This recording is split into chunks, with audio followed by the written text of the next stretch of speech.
Le combat. Ainsi près d'aboutir reposait ma frégate. À l'ancre dans la rade, en avant des vaisseaux. On voyait de bien loin son corset d'écarlate se mirait dans les eaux. Ses canots l'entouraient, à leur place assignée. Pas une voile ouverte, on était sans danger. Ses cordages semblaient des filets d'araignées. Ils étaient légers. Nous étions tous marins.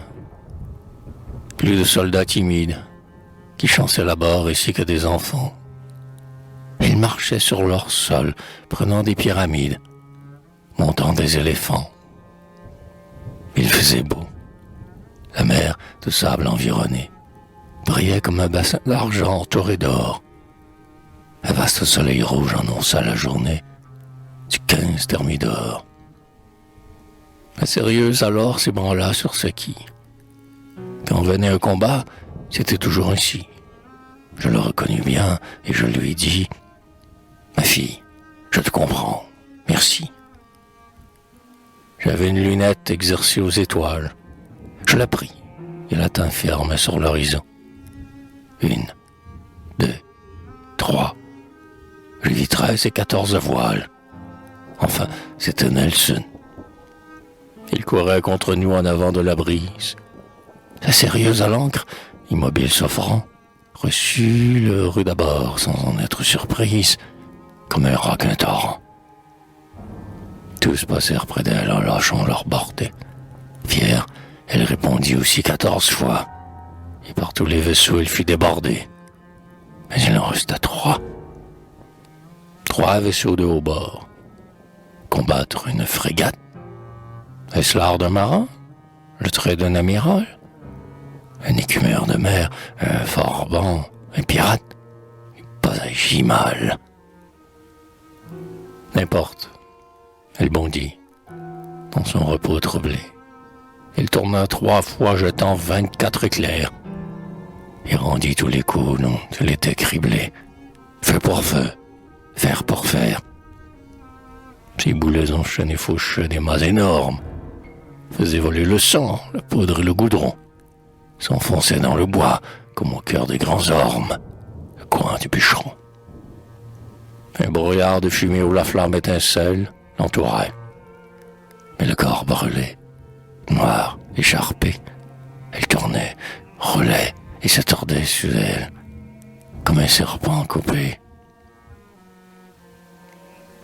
Le soleil s'éclipsa dans l'air plein de bitume.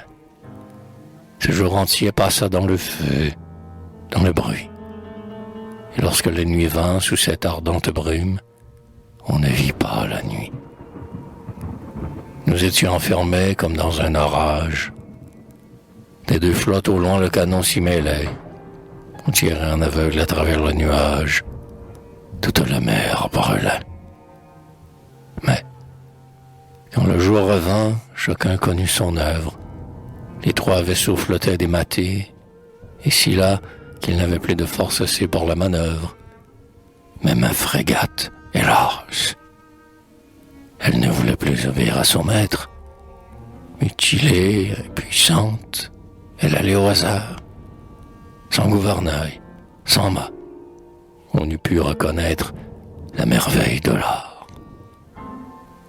Englouti à demi, son large pont à peine, s'affaissant par degrés, se montrait sur les flots. Et là ne restait plus, avec moi capitaine, que 12 matelots. Je les fis mettre en mer à bord d'une chaloupe, hors de notre eau tournante et de son tourbillon, et je revins tout seul me coucher sur la poupe, au pied du pavillon.